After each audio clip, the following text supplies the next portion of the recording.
พิ่นอยู่นี่20 ปีแล้วโอ้มาอุ้ยมีน้องแมวมิวมีน้องแมวสุดยอดสบายดีทุกคนสบายดีพ่อแม่พี่น้องที่เคารพและฮักแพงตอนนี้ผมอยู่ที่เมืองสมุยแขวงสารวันผมจะไปในหมู่บ้านหนึ่งที่มีวิวทิวทัศน์สวยงามภูผาป่าไม้มีภูแห่งนี้กะงามเลยแล้วก็มีน้ำห้วยที่ไหลมาจากภูแห่งนี้โย่แล้วก็จะมีน้ำต้นตาดอยู่สุดยอดทุกคนเลยเดี๋ยวเราจะเข้าไปในหมู่บ้านเพิ่นเลยสุดยอดหลาย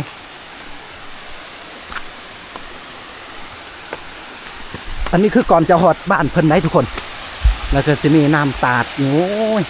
เย็นจริงสินี่ลงไปทางพูน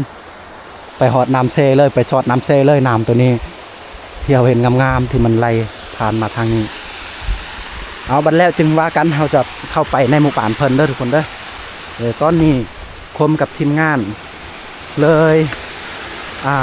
จะเข้าไปในบ้านเพิ่นเห็นน้ำนี่แห้งแบบมันงามแห้งธรรมชาติก็เลยเปิดบรรยากาศให้ทุกคนได้รับได้ชมเนาะได้สัมผัสธรรมชาติซิวๆแบบซีได้ตอนนี้โมงเบิ่งคมจะเบิ่งโมงด้วย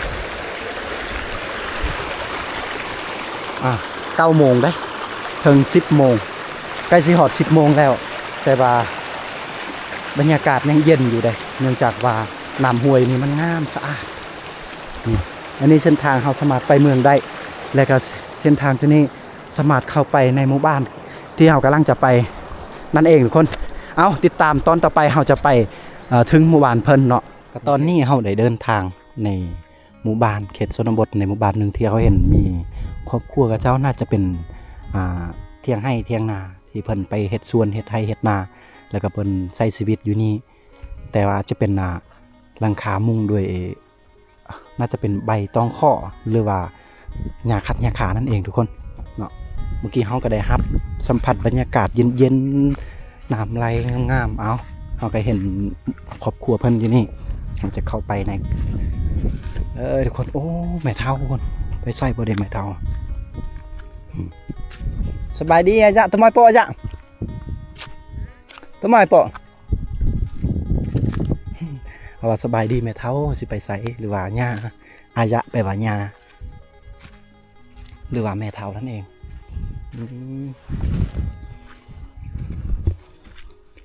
อ๋อทำไมปออ๋อถามมาไปใส่เป็นเราไม่ได้ไปใส่ชูละฮะที่ดักเละเพิ่นว่าเพื่อนเพิ่นกำลังสิลมแต่เพิ่นเอาไม้ค้ำหันรอเบิ่งซอยแน่ว่ะ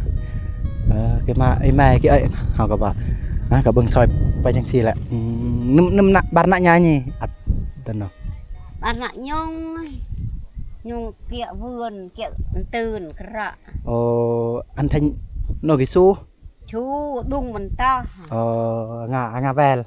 แดงองโกแวลอันนี้จะเป็นกินหน่อยในตุนวิ่งอันนี้จะเป็นเที่ยงเลยทุกคนจะเป็นเที่ยงเกี่ยวสู้ตาไปได้ตานาเก๋จะเป็นเที่ยงให้เที่ยงนาเวลาตอนเช้าบอกจังสี่เนาะกลางเว้นจังสี่ลูกหลานเพิ่นก็มาแต่บ้านในโพ้นแล้วก็พอได้ปะเครื่องคลองแล้วก็เข้าไปเข้าป่าเพิ่นแหละหรือว่าไปเฮ็ดสวนไปเฮ็ดให้เพิ่นว่าอยู่นี่จะเป็นช่องเท่าเพิ่นเฝ้าสวนโอ้บ้านตรวยบ้านมุ้ยกูงานสองเท่าเพิ่นน่ะเลี้ยงไก่เลี้ยงเป็ดนะแล้วก็ใช้ชีวิตอยู่นี่โนกิโตโยเดอโนองโนเกยงัดเดอเลยได้บ่นเลยงัดตามอสะชอนได้กบัดเขาถามว่าน้ำตัวนี้เคยบกบ่แล้วก็เราว่าบ่เคยเนาะบ่เคยบกมันไหลตลอดนี่น้ำห้วยแต่เทิงพุ่นอ๋อไอ้หม้อเมื่อยาบนจาดไว้เอเลเกียจ้ะเมื่อบนจาดไว้เอเลเกียรู้นะไม่บนจาด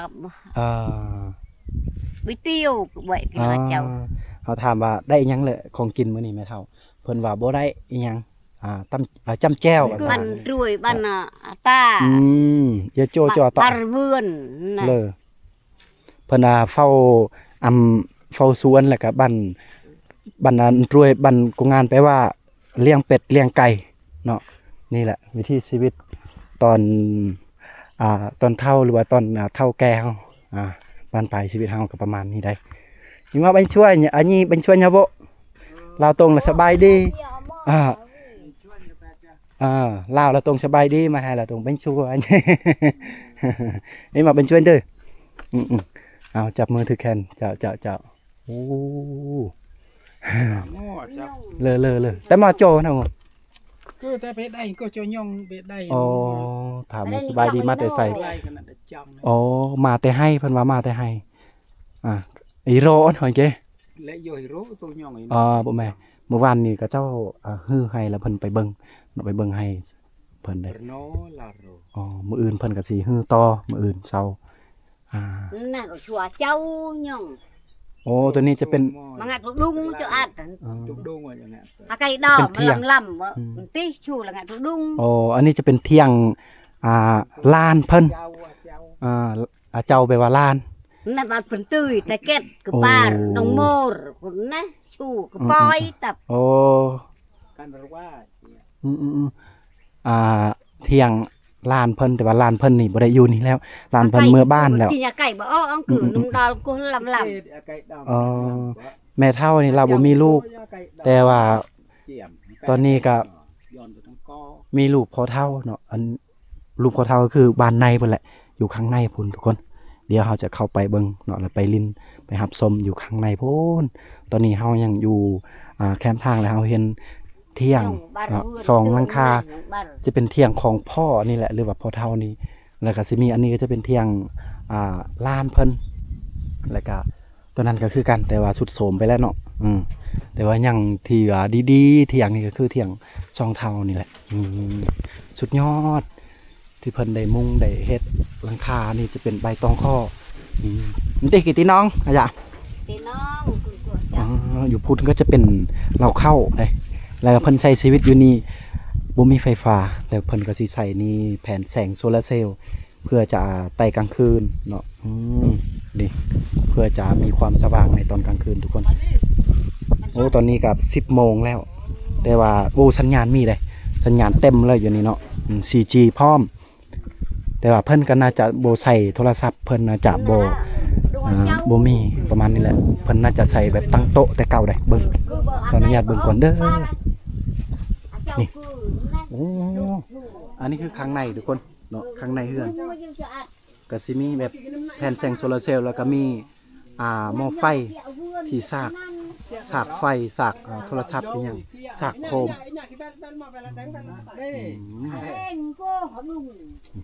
ใส่ชีวิตแบบสมัยตะกี้ใส่ชีวิตแบบปู่ย่าเพิ่นก็สมัยแต่ปู่ย่าตะกี้เลยนี่เพิ่นยังเฮ็ดเฮือนเฮ็ดชานเพิ่นประมาณนี้เลยโอ้เพิ่นโอ้เพิ่นอยู่นี่20 กว่าปีแหละโอ้เรื่องก็ไม่ไงกระตีไงชุดดันรอยังไงมือไปเชียมคือลมในอันนี้บาดจิตกุมารเรื่องอย่าใครเดินอัตโนบาดจิตเดี๋ยวนี้แต่โดยปกอาดอ๋อเพิ่นอยู่นี่20 ปีแล้วโอ้มาดุงสู้นอกกินอันแช่อันอยากเอามาเดินชูนั่นไปมันจะละชูตัวนี้ก็จะเป็นเฮือนที่หรือว่าเทียงที่เพิ่นปลูกนี่15 ปีแล้วตัวนี้นะแต่ว่าตะกี้น่าจะบอนอื่นได้เพิ่นเฮ็ดโอ้บาดแปลล่ำอยู่ชูนี่ตากกระโกกระเต่าเถียงเพิ่น2-3 ลังแล้วที่เพิ่นเฮ็ดแล้วเพิ่นยกตัวอย่างว่าคือจังซี่นะเมื่อสุดโทรมไปแล้วเพิ่นก็สิย้ายเฮ็ดปลูกบอนใหม่อีกนี่มาปลูกอยู่นี่แต่ว่าตามเบิ่งนี่ถ้ามันสุดโทรมไปเพิ่นก็ยังสิเฮ็ดอีกบอนใหม่คือเก่าบอนนี้แหละจะเป็นทินฐานเพิ่นเฮ็ดแบบมาตรฐานเลยจะบ่ย้ายอีกโอ้สุดยอดอยู่กองตารางเพิ่นนี่เต็มเลยฝืนเพิ่นเก็บเนาะเพื่อจะก่อในตอนกลางค่ำกลางคืนตัวนี้จะเป็นเฮือนครัวแต่งอยู่ครัวกินเพิ่นได้ใช้ชีวิตอย่างมีความสุขนี้อยู่ข้างในโอ้โหข้างในมันสว่างเนี่ยเมื่อกี้นี่คมเบิ้งคือว่ามืดแต่ว่าเอากล้องเข้าไปมันสว่างโอ้ยมีน้องแมวมิวมีน้องแมวสุดยอดลายเนาะ ถือว่าแบบบ่วุ่นวายกับไผเลยได้น้องแบบเฮาใช้ชีวิตที่แบบเรียบง่ายเนาะก็สิมีคกตำเข้าอยู่ทางนี้เปิดได้บ่จ๊ะเออนี่ตำเข้าสบายเลยนี่คกอ้อมหอบในเถียงเพิ่นนี่กับธรรมชาตินี่ต้นไม้ใบหญ้าสุดยอดงามเขียวตอนนี้เป็นเดือน4เด้อทุกคนเนาะเดือน4แต่ว่าบรรยากาศก็สุดยอดเลยบ่ได้เป็นที่ว่าแห้งแล้งคือที่เฮาไปหลายๆที่หลายบอนบรรยากาศคือเขียวๆงามๆอ่อนๆจังซี่เนาะถ้าว่าเฮามาช่วงยามเดือน5เดือน6เดือน7เดือน8นี่โจมันสิเขียวส่ำใดทุกคนเนาะต้นไม้ใบหญ้านี่ก็สุดงามเลยเฮาสังเกตได้ทางพุ่นนี่เนาะก็เจ้าเก็บรักษาต้นไม้ใบหญ้างามๆเนาะสุดยอดนี่แหละคนมักป่าคนมักธรรมชาติเฮาอยู่นี่เฮาจะได้ยินเสียงจักรจั่นเฮาจะได้ยินเสียงนกเฮาจะได้ยินเสียงหนูฮ้องเนาะและบรรยากาศอ้อมรอบนี่ทางลังของเฮือนปูเพิ่นนี่ธรรมชาติภูผาป่าไม้โอ้นี่ละความสุขของคนเฮาบ่คือกัน แต่ว่าคมเองก็มักธรรมศาสตร์แบบนี้และมักใช้ชีวิตแบบนี้เลยเนาะบ่อยากยุ่งกับโลกภายนอกนะนี่ละอ้อมหอบหมู่บ้านเพิ่นเด้อทุกคนโอ้ยเดินนี่เพิ่นอยู่ด้วยกันนี่มีแต่2เฒ่าเพิ่นละคือเว้าเลี้ยงเป็ดเลี้ยงไก่อ้อมหอบทางนี้ก็สิมีน้ำไหลงามๆเบิ่งทางหน้านี่ก็สิมีวิวทิวทัศน์ภูผาป่าไม้เขียวขจีอยู่โอ้ยนี่บรรยากาศก็ได้ดีบ่ว่าจะเป็นฝนตกหรือว่าแดดร้อนจังซี่ก็มันก็ยังเข้ากับบรรยากาศบ้านเพิ่นเนาะแต่นี่ไปหาบ้านเก่าเพิ่นก็นี่บ่ใกล้เด้ลงไปนี่น้อยนึงเนาะบางคนก็สิถามว่าขึ้นกับเมืองหยังแน่หมู่บ้านเพิ่นขึ้นกับเมืองสมุยแขวงสารวันได้แต่จะเป็นหมู่บ้านน่าจะเป็นบ้านอาแดงเนาะ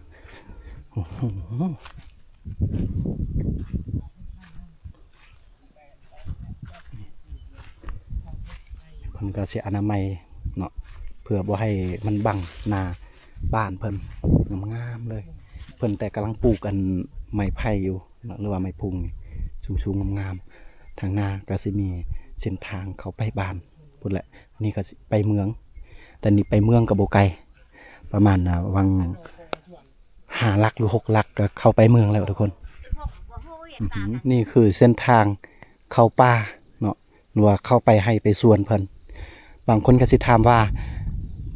บ้านเพิ่นนี่มีห้องน้ำบ่กาไม่ได้มีห้องน้ำเลยทุกคนเข้าป่าเลยแบบตามธรรมชาตินี่เข้าทางใดก็ได้เวลาถ่ายหนักถ่ายเบามีแต่ครอบครัว2 เท่าเพิ่นอยู่นี่เนาะน้ำกะน้ำไหลสบายอยู่เนาะบ่ขาดสายโอ้อันนี้จะเป็นสร้างเก็บข้าวเพิ่นเองเนาะข้างในน่าจะมีข้าวเพิ่นละอันนี้มันแม่นอีหยังบ่เด็กเพิ่นเฮ็ดอีหยังวะบ่ฮู้เนาะบ่ฮู้ป้าโธ่เครื่องเก่าโบราณนี่สมัยตะกี้นี่เล็กน่าจะเป็นควันเพิ่นเฮ็ดไปเหล็กอีหยังหลายๆอย่างเต็มเลยทางนี้มีแต่เหล็กสะแบงเนาะ